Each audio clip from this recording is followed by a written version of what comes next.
የዛሬ 30 40 ዓመት ዩኒቨርሲቲ የሚሰለፍ ሰው አታገኝም።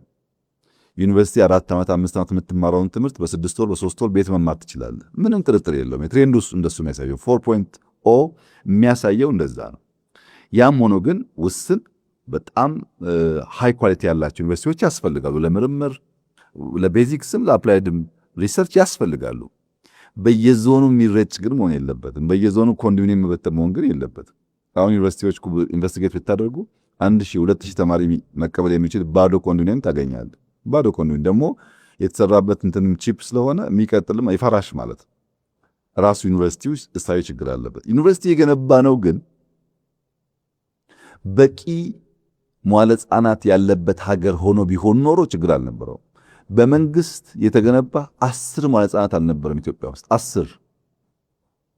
አንደኛው ዩኒቨርሲቲ ብትሆን ኖሮ በኢትዮጵያ ደረጃ ከበቂ በላይ መዋለ ሕጻናት መገንባት ይችላል። ቢኮዝ ቢሊየን ስለሆነ የሚወጣባቸው። እኛ ስንት ገነባን መዋለ ሕጻናት? ከ34,000 በላይ ገንብተናል አሁን ባለፉት 6-7 ዓመታት። ለምን? ዋናው ትምህርት የሚያስፈልገው ኤርሊ ቻይልድሁድ ኤጁኬሽን ስለሆነ ታች ነው የሚያስፈልገው። ላዩስ ቤዚኩን ነገር ያወቀ ሰው ከኤአይ ሊማር ይችላል። ቤዚኩን ያላወቀ ሰው ብታስገባውም ትርጉም የለውም።